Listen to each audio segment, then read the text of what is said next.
कौशल्या दशरथ के नंदन, राम ललाट पे शोभित चंदन। रघुपति की जय बोले लक्ष्मण, राम सिया का हो अभिनंदन। अंजनी पुत्र पड़े है चरण में, राम सिया जपते तन मन में।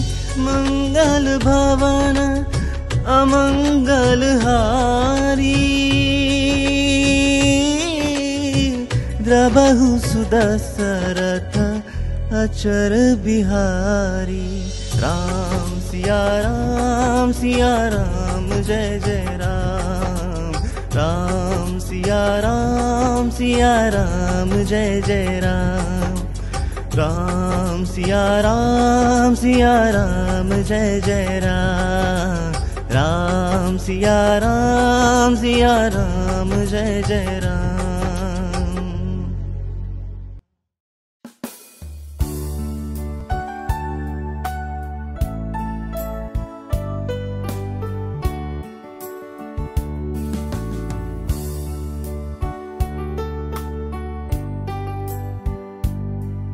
इथल्या नारायण आणि नारायणी तत्वाला माझा नमस्कार। आज सीतायनाच्या चौथ्या भागात आपण बघणार आहोत कोण एक नवीन पात्र सीतायनात येते ते।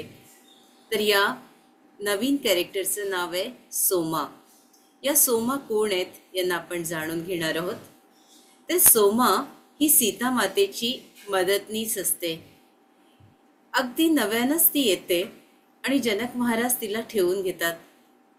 तिचं वर्णन करायचं झालं तर ती थोडीशी सीतेपेक्षा उंच असते, थोडी हेल्दी असते,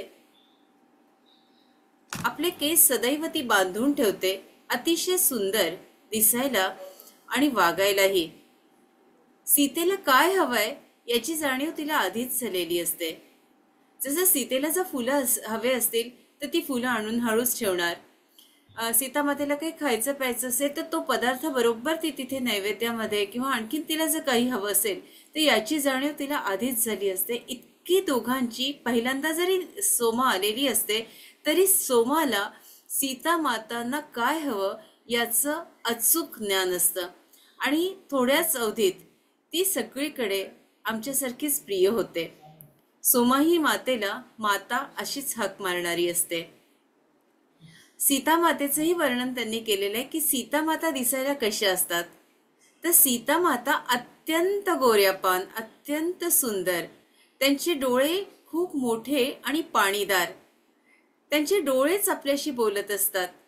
त्यांना काय हवंय काय नकोय आणि आपल्या मनात काय चाललंय याचा अचूक वेध माता सीता घेत असतात।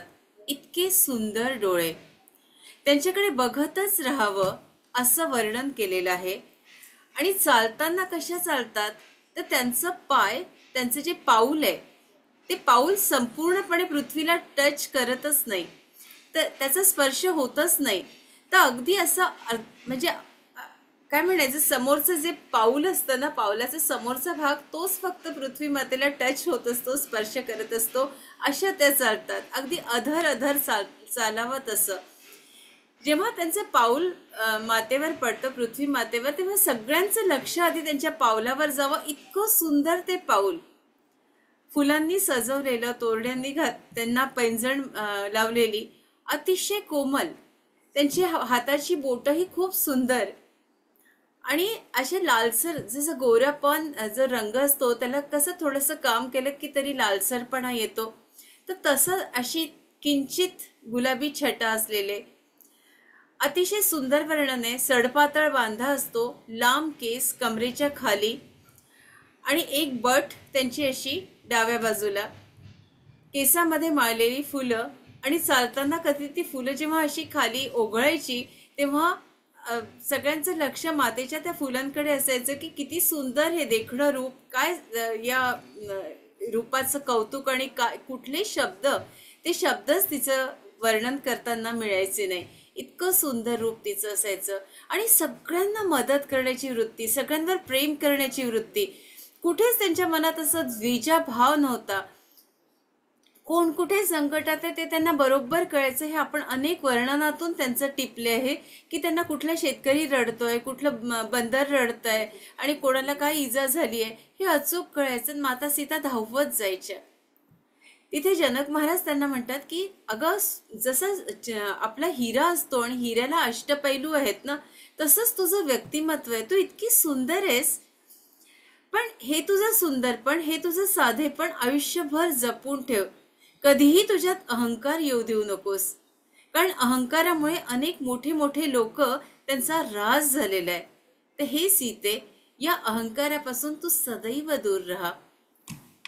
ते पुढे असंही म्हणतात की तू माझी गुरु आहेस, मी तुझ्याकडून शिकत असतो. उच्च कोटीची साधना जी तू मला शिकवली ती अजून अद्याप मला गवसली नाही ग. त्याच्यामुळे तू माझी गुरु आहे आणि हे नातं तू स्वीकार कर. त्याच्यावर सीता हसते आणि म्हणते, मी तुमची कायम मुलगी आहे आणि बाप लेकाचंच नातं आपलं असेल. याच्यानंतर अनेक संवाद सीतेचे आणि जनक महाराजांचे आपल्याला या पुस्तकाच्या माध्यमातून कळतात की दोघांचं एकमेकांवर किती प्रेम होतं. वडील म्हणून त्यांना आपला एक मित्रच म्हणजे जनक महाराज होते. एकदा असं एक वर्णन असं केलेलं आहे की जेव्हा मीनाक्षी म्हणजे मातेला कसं कळायचं की आपण ऑरा म्हणतो किंवा ऑरा फेंट झालेला आहे, ऑरा कुठले काही संकट येणार असेल तर तो आपला ऑरा कसा बदलतो, तर याचं वर्णन एका बगीच्यात एका प्रसंगानं केलेलं आहे. मीनाक्षी सहज अशी बसलेली असते, मातेची काहीतरी सेवा करत असते आणि तिच्या अंगावर काहीतरी आहे आणि सीता माता तिच्या अंगावरचं ते झटकत असतात. तर ती विचारते, माते काही किडा वगैरे माझ्या अंगावर आलाय का ग? तर माता तिला सांगतात की एक दुष्ट सावली तुझ्या अंगावर आली आहे आणि ती मी काढण्याचा प्रयत्न करते. याचं वर्णन कालच्या की परवाच्या ह्याच्यात सांगितलं होतं की असा एक कुठला तरी शाप असतो आणि त्या शापाखाली पूर्ण कुटुंब हे अनेक जन्मांपासून कसं ते लढत असतं. म्हणजे तिचं लग्न, तिचे वडील म्हणतात की तू कधीही लग्न करू नको, तू लग्न केलं तर तू दुःखी होशील किंवा तू कधीही नदीच्या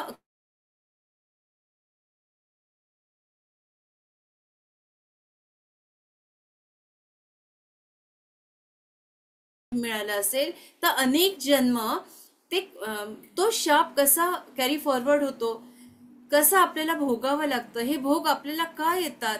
तर आपल्या घरात कुठं आपण जे म्हणतो ना पत्रिका आहे, पितृदोष आहे, असे काहीतरी दोष आहेत, कालसर्प दोष आहेत, तर हे जन्मोन जन्मी भोगावे लागतात. तर हे कसे स्टॉप करता येईल, ते कसे थांबवता येईल, तर याचं उत्तर इथे सीतायनात आपल्याला मिळतं.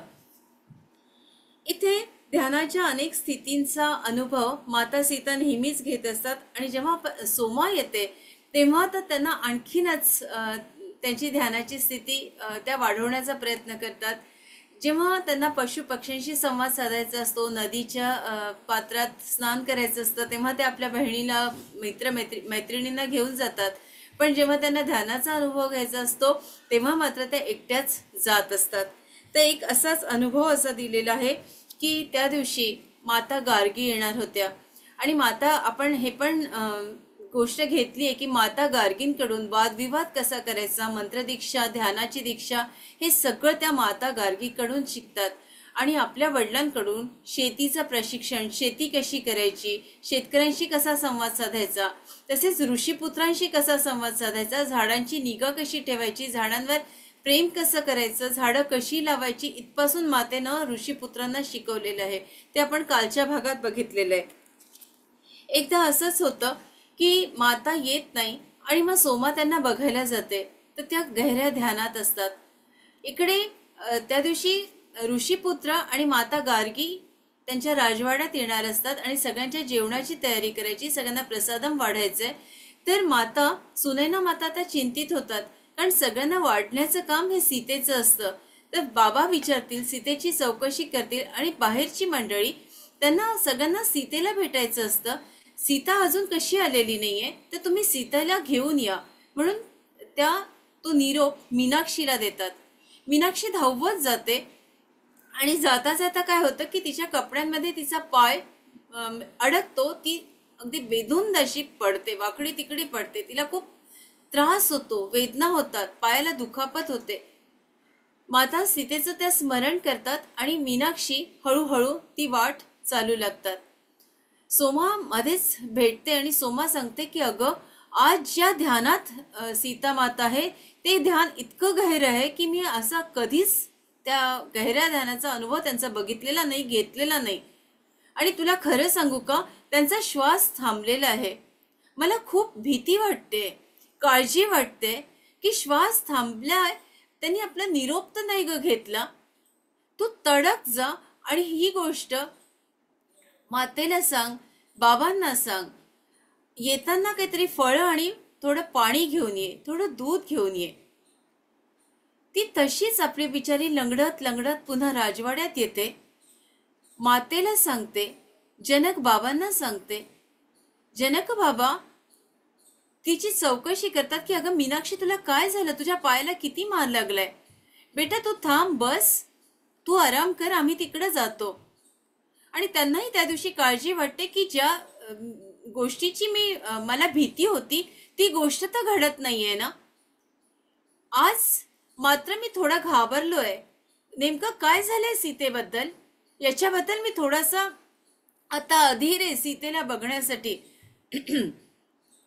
माता गार्गी म्हणतात, थांबा, तुम्ही एकटे जाऊ नका, मीही तुमच्या सोबत येते. आणि त्या जनक बाबा आणि थोडेफार त्यांचे शिष्य मंडळी त्यांच्या सोबत येतात. 6 शिष्य जे नव्यानं आलेले असतात ते थोडे तिथेच विसावलेले असतात. जनक बाबा जेव्हा सीतेला बघतात तेव्हा त्यांना त्याची चाहूल लागते की नक्की कुठल्या अवस्थेत सीता आहे. माता गार्गी ईशस्तवन करायला लागतात की सीतेला आता जाग यावी. बाबा ध्यानात जातात सीता कुठं आहे हे बघण्यासाठी, पण त्यांना ती गोष्ट कळत नाही की नेमकी ती कुठे आहे. तसंच ते निरोप देतात की जे ऋषीपुत्र आपल्या राजवाड्यात आले त्यांना ताबडतोब बोलवा. आज सगळ्यांनी प्रयत्न करण्याचा दिवस आहे. सीताला त्या अवस्थेतून या अवस्थेत म्हणजे जागृत अवस्थेत आणण्याचे सगळ्यांनीच प्रयत्न करायला हवे. तसेच ते ऋषीपुत्रांना निरोप दिला जातो. ऋषीपुत्र येतात. हे 6 ऋषीपुत्र तिच्या भोवती एक गोलाकार असे बसतात आणि धावा करतात. काही मंत्र, काही ध्यान, अशा सगळ्या पद्धतींचा अवलंब करून रात्रभर ते तिथे जागतात. सगळ्यांना जाणवतं की हे सगळं करून सुद्धा सीता येत नाहीये. तसंच झुंजू मुंजू होतं. आता जनक बाबा त्या गहिऱ्या अवस्थेत जातात ज्या गहिऱ्या अवस्थेत माता सीता असतात. गार्गी माताही आपल्या बाजूने प्रयत्न करत असतात, ऋषीपुत्र प्रयत्न करत असतात. इकडे मीनाक्षी आपल्या दुःखानं बेचैन असते. रात्रभर तर तिला झोप लागत नाही आणि नेमका डोळा लागतो. पण एक वेगळाच मंत्राचा घोष, पक्ष्यांचा चिवचिवणं, किलबिल करणं, पशु पक्ष्यांचं येणं, त्यांचा आवाज, त्यांचे हुंकार. आणि जनक बाबा अचानक अगदी हळुवारपणे आनंदाने डोळे उघडतात. त्यांचे डोळे उघडताच सगळ्यांना जाणवतं की काहीतरी आता माता सीता या जागृत अवस्थेत येणार आहेत आणि म्हणूनच बाबांच्या चेहऱ्यावर इतका आनंद आहे. जसे महाराज डोळे उघडतात तसे गार्गी माता त्यांच्याकडे बघतात, हसतात आणि थोड्याच अवधीत सीता सुद्धा आपले सुंदर डोळे उघडते. पिताजी आवाजात थरथर असते. ती त्यांना नमस्कार करते, मातेला नमस्कार करते, ऋषीपुत्रांना नमस्कार करते आणि तिच्या जवळ जे पाणी, फळं ठेवली असतात ते सगळ्यांना देते. अगं, किती काळजीत होतो आम्ही सगळे. बघ, तू या जागृत अवस्थेत यावी यासाठी आम्ही सगळे प्रयत्न करत होतो. आज खरंच घोर लावला ग पोरी. नको असं पुन्हा करूस. कारण सीतेची अवस्था ही एका खडकासारखी असते. कुठेच तिचा श्वास नसतो आणि ही अवस्था अतिशय कठीण असते. या अवस्थेतून तिला जागृत अवस्थेत आणण्यासाठी सगळ्या जणांचा धावा झालेला असतो. सगळ्या जणांनी प्रयत्न केलेले असतात आणि आता सगळ्यांना हायसं वाटतं. सूर्याची पहिली किरणं भूमीवर पडलेली असतात. ती त्या हिरवळीवर चमकत असतात. झऱ्याचं पाणी त्याला एक वेगळीच चमक आली असते. ते आनंदानं खळखळत असतं. पक्ष्यांचा किलबिलाट आणखीन खूप गोड वाटत असतो. वेगवेगळे पशु पक्षी तिथे आलेले असतात. जणू सगळेजण सीतेला विचारायला, सीते आता तू कशी आहेस ग, बोल ना आता आमच्याशी. ऋषीपुत्रांच्या चेहऱ्यावर केवढा आनंद असतो की माता सीता पुन्हा आल्यात, आपल्यात आल्या. आणि आता ती सांगते, तुम्ही आता हळूहळू राजवाड्याकडे जा, मी तुमच्या मागे येते आणि आपण आता सगळे मिळून भोजन करू, मी तुम्हाला वाढते. म्हणून गार्गी माता, ऋषीपुत्र पुढे पुढे चालत असतात. सीतेचं लक्ष मीनाक्षीच्या पावलाकडे जातं. अगं मीनाक्षी, काल तुला खूप लागलं, ये मी तुझी पट्टी करून देते, तुला औषध लावून देते. आणि माता सीता तिचा पाय आपल्या मांडीवर घेतात.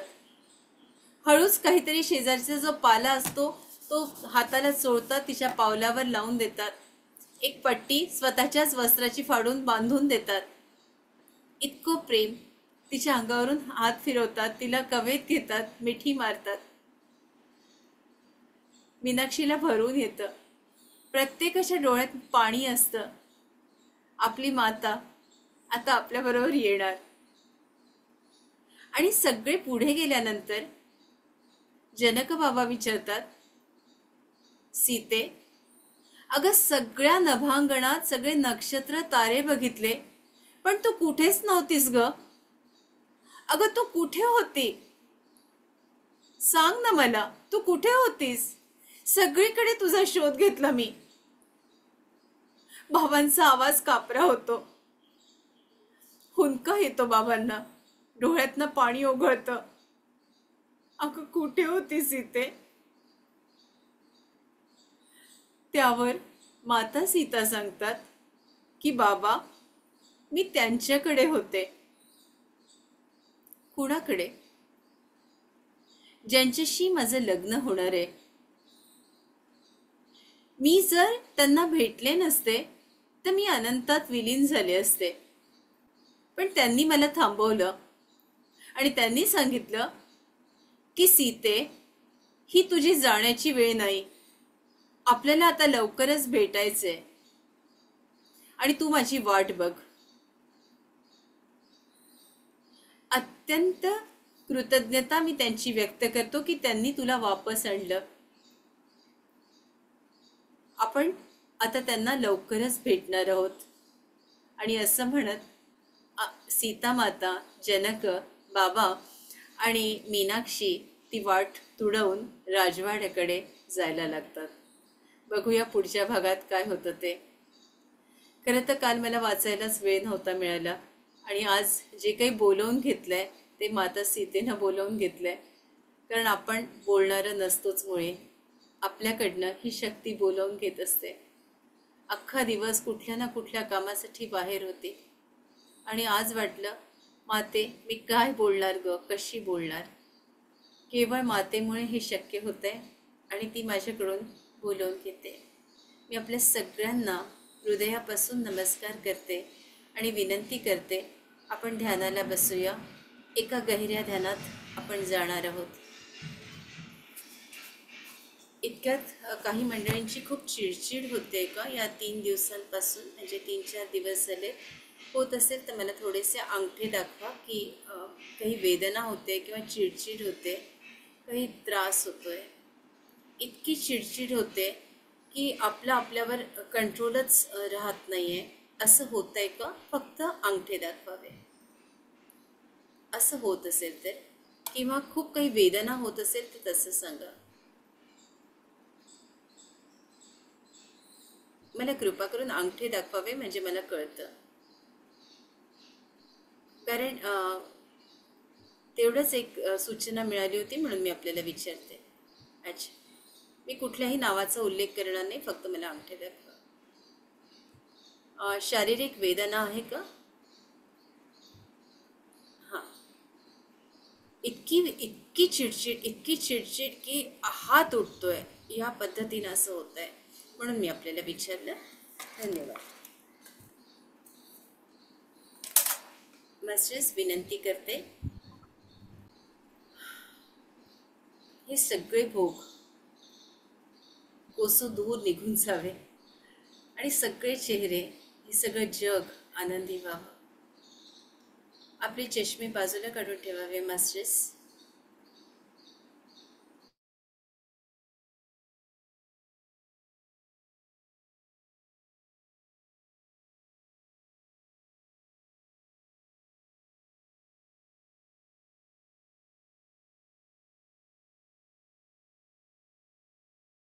श्वास आत मास्टर्स आणि पूर्ण मणिपूर चक्र फुलवून घ्या.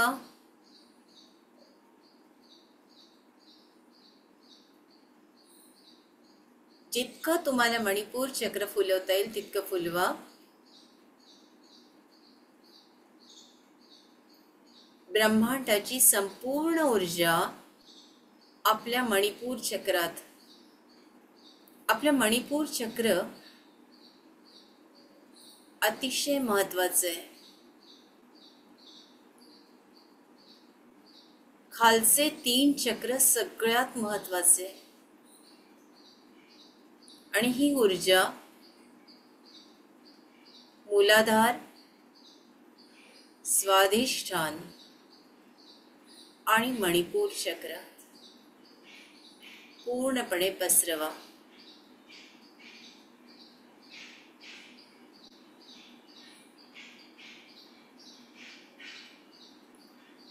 वर हृदय, हायर हार्ट म्हणजे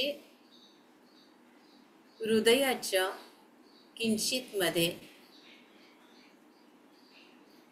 छातीच्या मध्ये मास्टर्स 4-5 बोटवर हायर हार्ट चक्र, विशुद्ध आज्ञा आणि सहस्रार.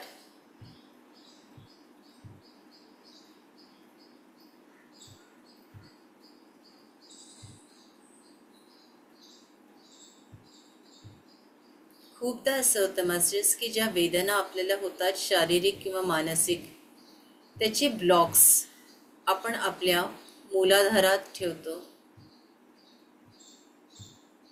आपल्याला काहीतरी गोष्ट कोणाला तरी व्यक्त करायची असते, शब्दांची जुळवाजुळव करतो, मन मोकळं करायचं असतं त्या व्यक्तीजवळ, आणि नंतर मग आपण निर्णय घेतो, नाही नाही नाही सांगायचं.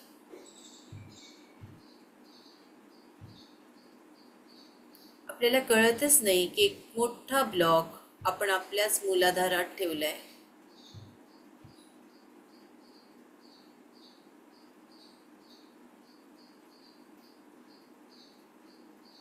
असे अनेक ब्लॉक्स. त्याच्यामुळे सगळ्यात महत्त्वाचं असतं व्यक्त होणं.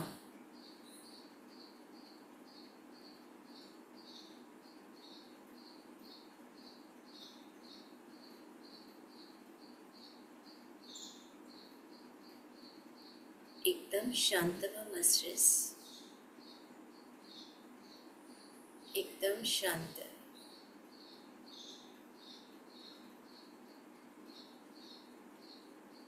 ही प्रोसेस तुमच्या स्पायनल कॉर्डवर होते.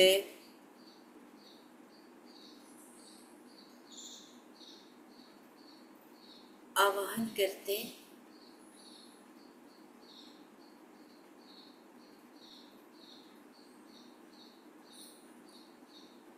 आपल्या आई वडिलांना दंडवत प्रणाम.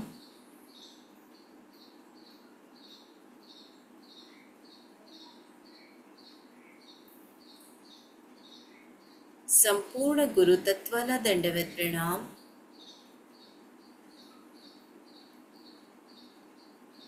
सूर्यनारायण भगवान,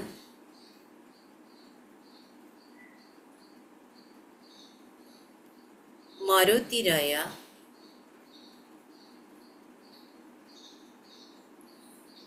श्रीराम आणि माता सीता,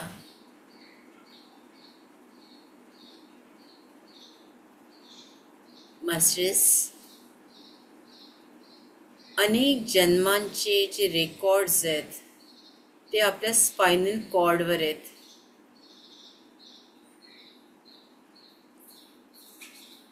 जशी जशी आपली आध्यात्मिक प्रगती होते तसं तसं आपण कोण आहोत, आपल्या आयुष्यात नेमकं काय झालं म्हणून हे भोग आलेत, या सगळ्या गोष्टींची जाणीव आपल्याला होते.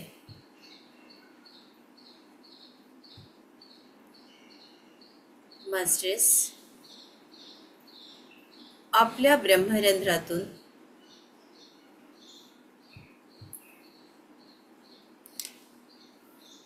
सूर्यदेवाची सगळी ऊर्जा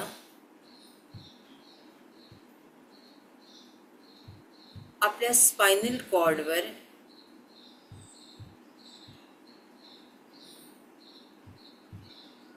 महसूस होते.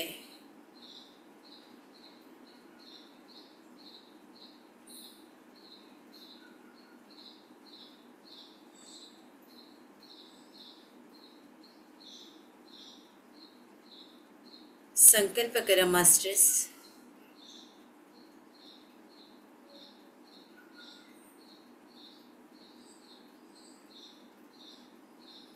ज्या मंडळींचं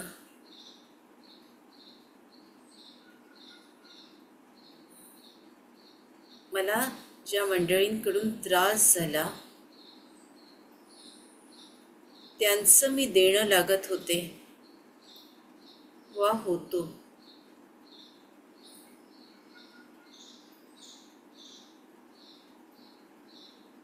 आज मी त्यांची क्षमा मागते आहे, मागतो आहे.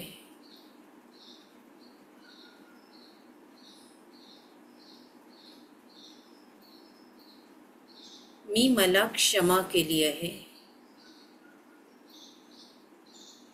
मी त्यांनाही क्षमा केली आहे.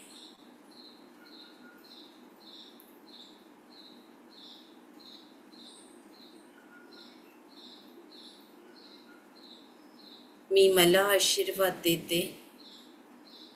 देतो, मी त्यांनाही आशीर्वाद देते.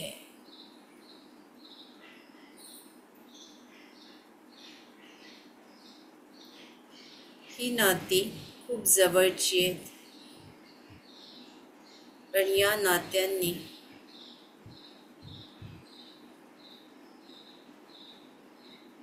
कित्येक वर्षांपासून आपल्या आयुष्यात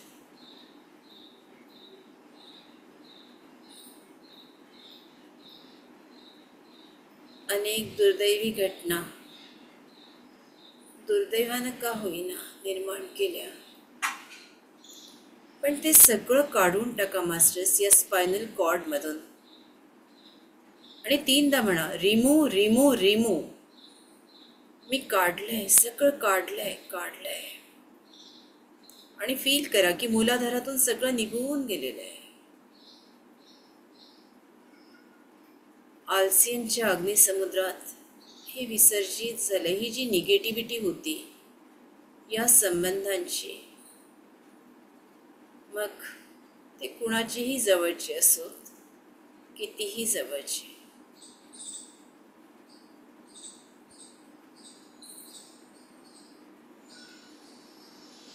हे आलसियनच्या अग्निसमुद्रात विसर्जित झालेत आणि त्याचं रूपांतर प्रकाशात झालंय. आपण कुठेही निगेटिव्हिटी टाकायची नाही हे ठरवून टाकायचं.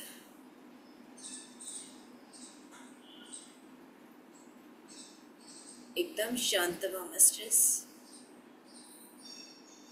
संपूर्ण लक्ष आपल्या ब्रह्मरंध्रावर द्या.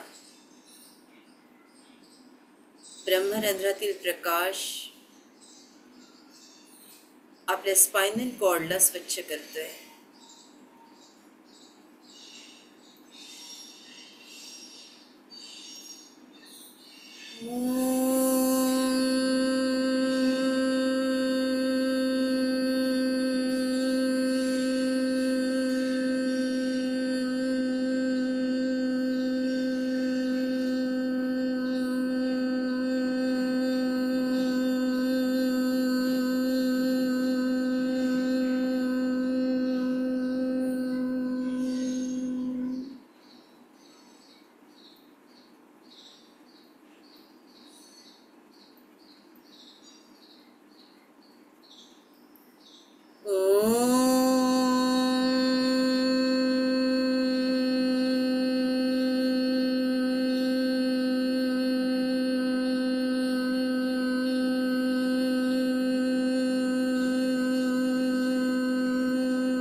स्पायनल कॉर्ड्सचे 3 लेयर्स स्वच्छ झालेत.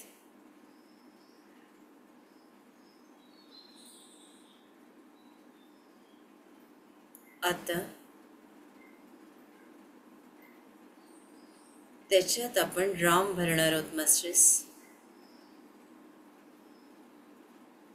राम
मास्टर्स, ज्यांना आपण आवाहन केलं होतं ते संपूर्ण गुरुतत्व, सूर्यनारायण भगवान, मारुती राया, श्रीराम आणि माता सीता यांना या समूहाच्या वतीनं दंडवत प्रणाम करते आणि रजा मागते. मास्टर्स, एक अद्भुत क्रिया आपल्या स्पायनल कॉर्डवर झाली आहे. त्याच्यातून आता आपल्याला बाहेर यायचं आहे. आपले दोन्ही हात आपल्या सुंदर डोळ्यांवर 5, 4, 3, 2, 1, 0. या विश्वाला आशीर्वाद द्या मास्टर्स. या विश्वाचं कल्याण होत आहे. या विश्वात ध्यानी, ज्ञानी आणि शाकाहारी लोक आहेत. सगळे शेतकरी, शेतमजूर, कामगार, कारागीर, सैनिक सगळ्यांचं कल्याण होत आहे. इथल्या स्त्रिया, मुली सुरक्षित आहेत. आम्ही सगळे सुरक्षित आणि आनंदित आहोत. कल्याणमस्तु, कल्याणमस्तु, कल्याणमस्तु. पृथ्वी मातेला दंडवत प्रणाम आणि आजच्या क्षणांना हृदयापासून धन्यवाद.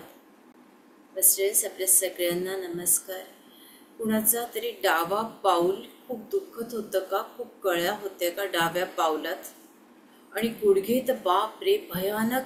काही काही मातांच्या गुडघ्यांमध्ये तर इतकं पेन होतं की त्यांना ते सहनच करता येत नव्हतं. मला वाटतं आपणच सांगू शकता की कोणाचं तरी डाव्या पावलाला असं काटे टोचावे तशी झाले होते.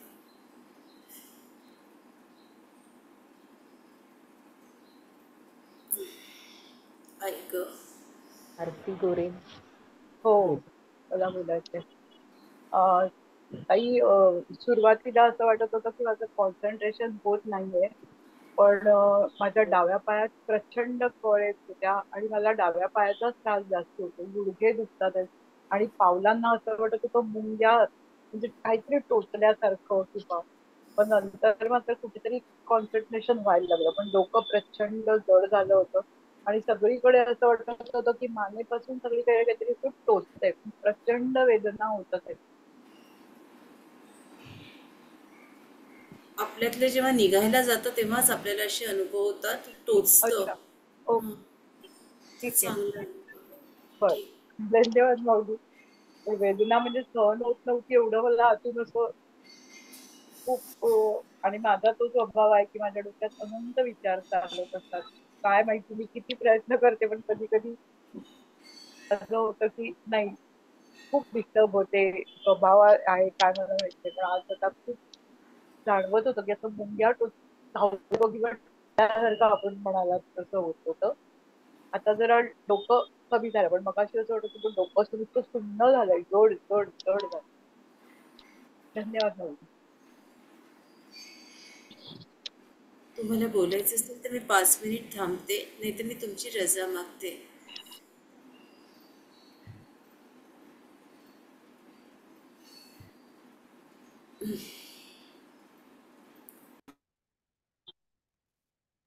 बोलायचं का? उज्ज्वला ताईंना.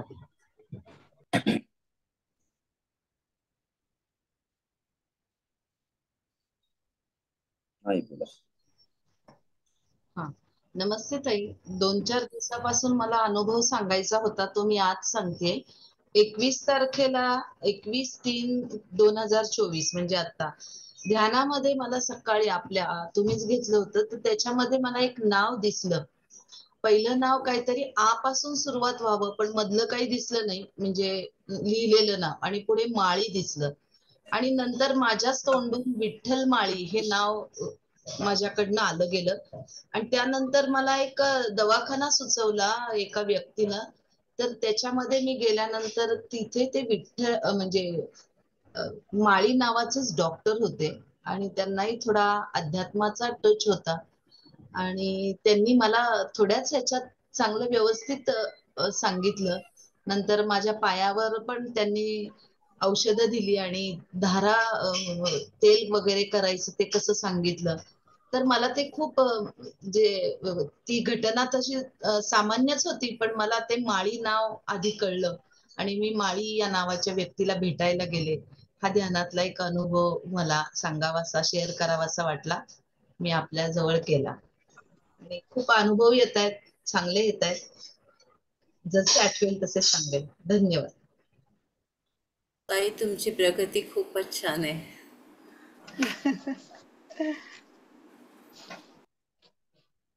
आवाज येतो? हो हो, येतोय. माझा येतोय. बोल. आवाज येतो? हा, माझ्या डाव्या पायात भयंकर वेदना होत होत्या आणि मी प्रवास करून आल्यापासून चालताना 2-3 दिवस तर मी काठी घेतली होती. म्हणजे पाऊल टाकताच येत नव्हतं. गुडघ्यामध्ये नाही, पण गुडघ्याच्या खालचा जो भाग आहे ना, जिथून स्पर्श गुडघा संपतो तिथून खालचा, ते हाडामध्ये इतक्या वेदना की चालता येत नव्हतं मला 2-3 दिवस. तर आज पण त्याच्यावर क्रिया झाली तुमच्याकडून, तर बघूया आता. हेच मला सांगायचं होतं की माझा डावा पाय भयंकर वेदना होत होत्या त्याच्यात. माहित नाही, मेन खरं म्हणजे माझीच चूक आहे.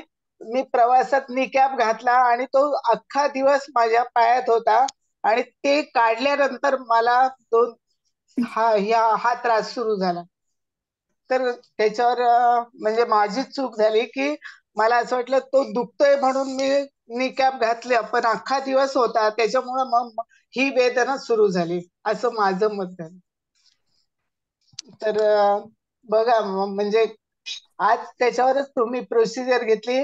मला वाटलं की माझ्यासाठीच ती प्रोसिजर होती की काय आज. धन्यवाद ताई. मावशी, गुडघ्याचा जो हा गुडघा आहे तुमचा, या गुडघ्याचा हा इकडचा आणि इकडचा भाग असं असतो की पटेला पटेला. नाही नाही, हा, मी फक्त पुढचा भाग हाड आहे ना पुढचं, मी ते फक्त जास्त जाम.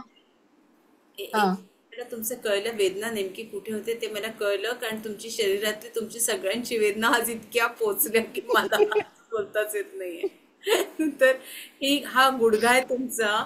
तर या हा गुडघ्याचा हा जो पटेला असतो की नाही, गुडघ्याच्या तुम्ही तुमच्या गुडघ्याला हात लावा, गुडघ्याच्या बाजूचा जो भाग असतो ना, तो हो हो वरून खाली असा चांगला मसाज करा तेलाने. चालेल. असा हो असा. हा, बरं वाटेल तुम्हाला. हा, ओके. गुडघ्याला खालून पण मसाज करा, गुडघ्याच्या मागचा भाग आणि हा भाग. ज्यांना ज्यांना गुडघ्याची दुखणं आहे त्यांनी या पटेलाला अशा बरोबर या नसा अशा पकडायच्या आणि खाली आणायचं असं. आणि तुम्ही जो मंत्र ते जपता, हा, तो मंत्र हो. जपून असं करा, तुम्हाला एकदम रिलीफ मिळेल. तेल लावून का? तेल हा, लावायचं की हा, नाही? तेल लावून आणि हलक्या हाताने, हा, मागच्या भागाला खूप जोर नाही द्यायचा, मागच्या भागाला पण. ओके. बोला थँक किती. धन्यवाद ताई.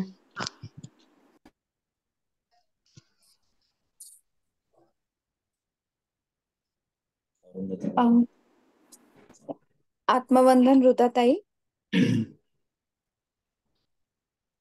आज ध्यानाचा अनुभव खूप छान आला. आणि जसं तुम्ही सांगितलं की स्पायनल कॉर्ड मधून रिलीज होत आहे, तर खरंच खूप तसंच जाणवलं हलकं हलकं. म्हणजे हा अनुभव कशाशी कम्पेअर करायचा फिजिकल लेवलवर, तर आपण समजा एखादं पोट साफ करण्यासाठी आयुर्वेदामध्ये बरेच ट्रीटमेंट असतात. आपलं पोट साफ होण्यासाठी आपण औषध घेऊन आणि मग ते जसं साफ होतं, तर ज्या पद्धतीचं पोटामध्ये जसं रिलीफ मिळतं ना, किंवा इतकं हलकं वाटतं ना, तसं सेम टू सेम अगदी स्पायनल कॉर्ड मध्ये हलकं हलकं खूप वाटलं. एकदम त्या पद्धतीचं फिलिंग. म्हणजे मला जसं पोटामध्ये आलं ना, म्हणजे यायचं ज्यावेळेस आपण ह्या ट्रीटमेंट केली, तशी मला स्पायनल कॉर्ड मध्ये फिलिंग आलं. आणि दुसरं म्हणजे ध्यानाच्या मग शेवटी शेवटी खूप गायी दिसत होत्या मला. खूपच गायी, पांढऱ्या शुभ्र गायी, वेगवेगळ्या प्रकारच्या गायी. आणि नंतर शेवटी मग एक गायी होती, तिला मी खूप वेळ हात लावत होते. आणि ती देशी गायी होती. तिचं सगळं कारण तिच्या मानेच्या इथे जसं ते लूज स्किन असते, पाठीवर तो असं वर आलेला भाग असतो असे. आणि त्याला मी खूप कुरवाळत होते त्या गायीला. आणि विशेष म्हणजे त्या गायीला जसं मांजराला मिशा असतात ना, तसं त्या गायीला मिशा होत्या पांढऱ्या. तर ते खूप फिलिंग एकदम प्रत्यक्ष हात लावल्यावर कसं फिलिंग येईल हाताला, तसं खूप वेळ येत होतं. जितक्या वेळ शेवटी शेवटी पण ध्यानाच्या तेवढं तसं फिलिंग येत होतं. अशा पद्धतीने छान ध्यान झालं. धन्यवाद. छान अनुभव, सुरेख. गाई दिसणं म्हणजे खूपच छान. श्रुतिका ताई.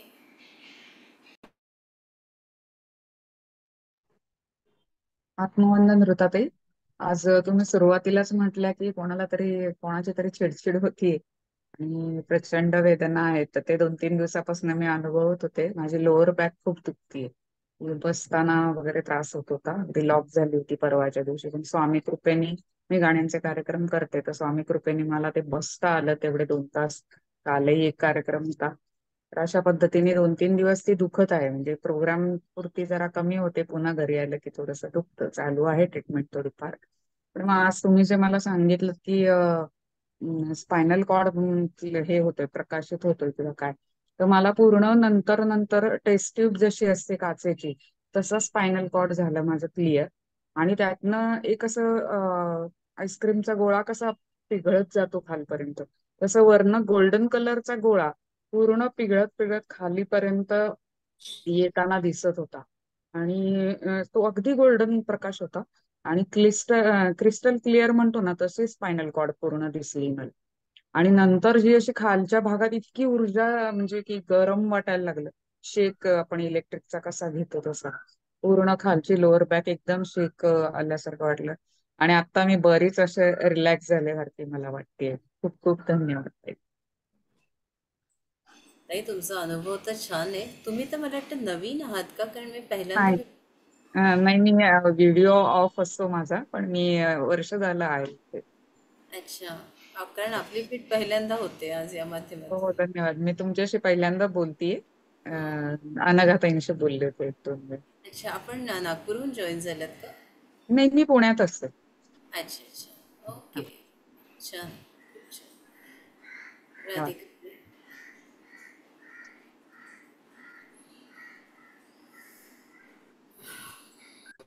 आत्मवंदन होतं.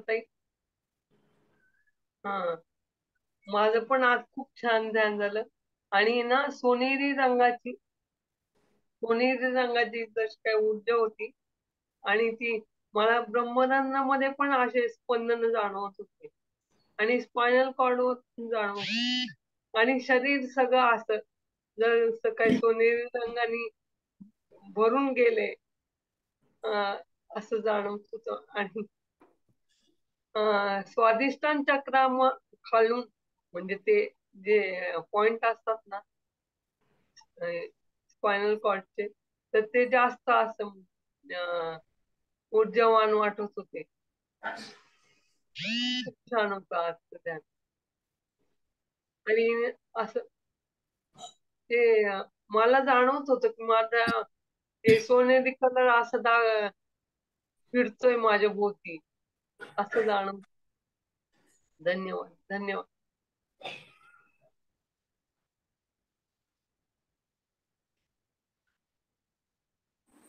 कोणाला बोलायचं आहे अजून? ममता हात दाखवते. ममता ऑडिओ बंद आहे.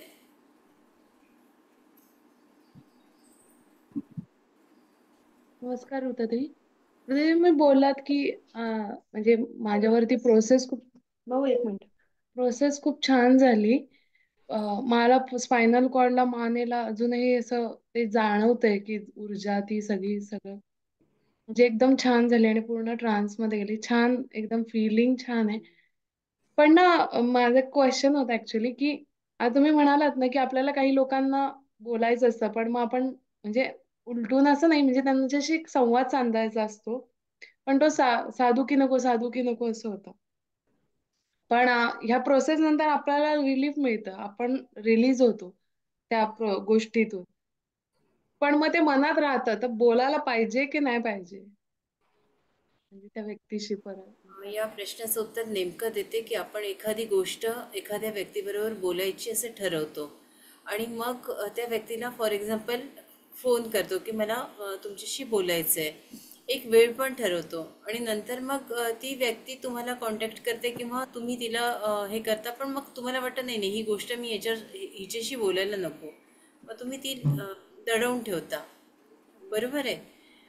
खरं तर तुमचा त्या व्यक्तीवर विश्वास पण असतो, तुमची ती गोष्ट तिथून कुठे जाणार नसते. मला माहिती नाही की कोणाच्या प्रश्नाचं उत्तर आहे, बोलवून घेणारे धनी परमेश्वर असतो म्हणून माझ्याकडून तसं बोलवून घेतलं असेल. मग काय होतं की तुम्ही त्या गोष्टी जशा जशा मनात ठेवता ना तसे तसे ब्लॉक्स तुमच्या मूलाधारात निर्माण होतात. त्या गोष्टी रिलीज करणं खूप महत्त्वाचं असतं की आपल्याला जर भरून आलंय तर आपण ते मन मोकळं करावं, असा तो एक संदेश असतो. म्हणजे त्या व्यक्तीशीच बोलायचं हा, की कसं त्या म्हणजे ते त्या व्यक्तीशी बोलून तुम्ही मोकळं व्हा, मनात ठेवू नका, असं आहे. म्हणजे माझं एक अजून असं आहे की आपण ते म्हणजे दुःखाने किंवा अशा याने बोलतो तर ते हे कसं आपल्याला म्हणजे त्याचा परिणाम आपल्यावर काय होतो? आपलं मन म्हणजे मोकळं होतं ना, पण आपलं दुःख म्हणजे आपण मोकळं करतो ना. हम्म. पण बरोबर. समोरच्या व्यक्ती दुखावला जातो ते एक होतं ना आपल्याकडून म्हणजे ह्याच्याने म्हणजे असं आपल्याला वाटत नाही पण आपल्याला बोलायचं असतं पण समोरची व्यक्ती ते चुकीच्या अर्थाने घेते तर मग त्याचं मन दुखावलं जातं की नाही मग मी आहे. त्याच्यासाठी हा बोला रोहिणी ताई, ऐकते. त्याच्यासाठी आपण काय म्हणजे ते दुःख त्याला पण नाही झालं पाहिजे आणि आपल्याकडून ती चूक पण नाही झाली पाहिजे असं माझं एक म्हणजे ते विचारते मी. ही पहिली गोष्ट एका वेगळ्या संदर्भात सांगितली होती की कोणीतरी फोन करतं आणि बोलायचंय म्हणतं आणि मग ती गोष्ट लपवून ठेवतं, ही पहिला संदर्भ होता. आता तुम्ही दुसरी गोष्ट सांगितली आहे की मला तर कोणाशी तरी बोलायचंय, कोणीतरी व्यक्ती मला त्रास देते फॉर एक्झाम्पल, हा, आणि ती व्यक्ती दुखावल्याही जायला नको असं आपण म्हणतो, पण नेमक्या शब्दात कधी कधी आपण म्हणतो ना की अगदी मोजक्या शब्दात आपल्याला ती गोष्ट कशी पोचवता येईल ही आपल्यावरच असतं, आणि हे एक टेक्निकच आहे की न बोलताही आपल्याला अनेक गोष्टी सांगता येतात. मला वाटतं अनेक गोष्टी सांगता येतात फक्त आपल्या बॉडी लँग्वेजने, आणि कधी कधी अगदी मोजक्या शब्दात त्या व्यक्तीचा कानही पिळता येतो. त्याच्यानंतर आपण त्याला क्षमा मागून टाकावी की बाई ग, मला तर तुला दुखवायचं नाहीये, पण ही गोष्ट आहे, ही वस्तुस्थिती आहे, ही मला तुझ्या लक्षात आणून द्यावी.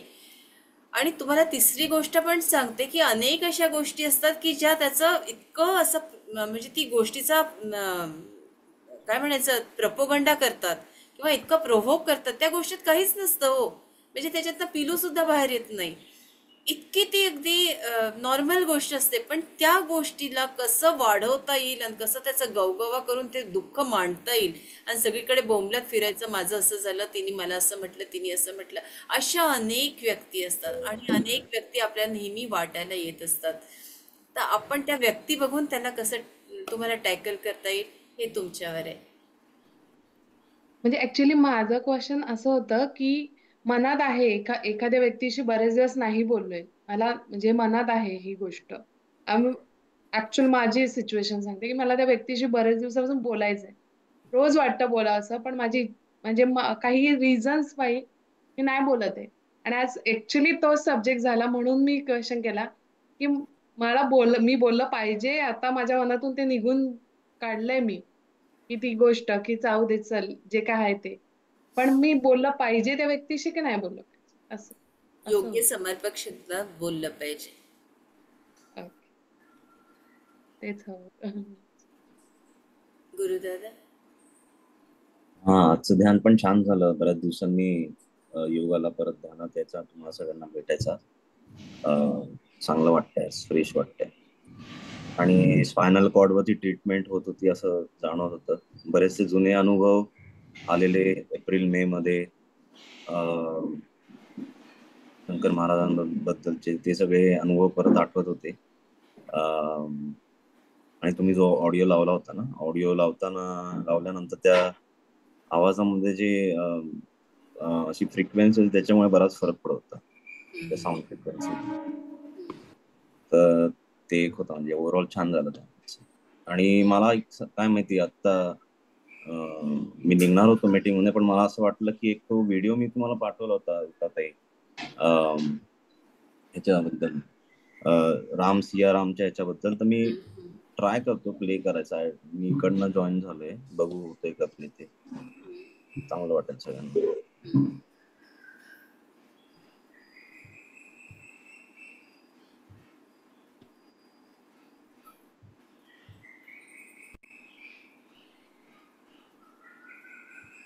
ओके, तुम्हाला सगळ्यांना दिसते का स्क्रीन? दिसते दिसते. आवाज येतोय?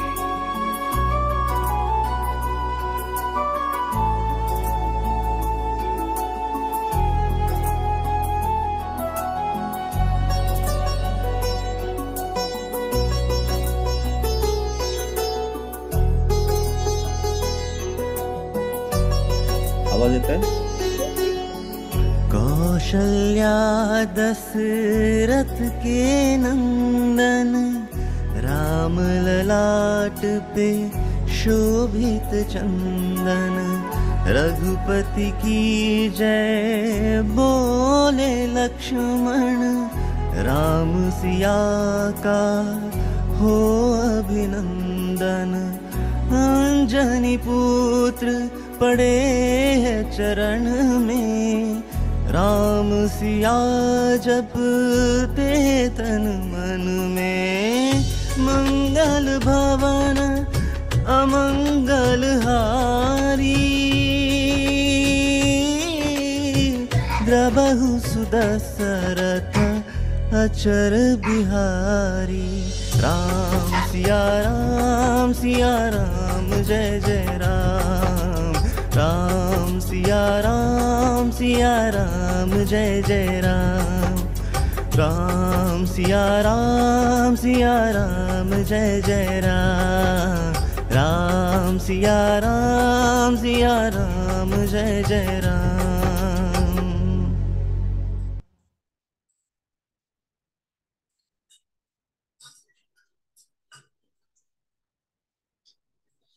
ऐकू आलं का सगळ्यांना? खूप सुंदर, खूप सुंदर, खूप छान, अप्रतिम सुंदर गायलंय.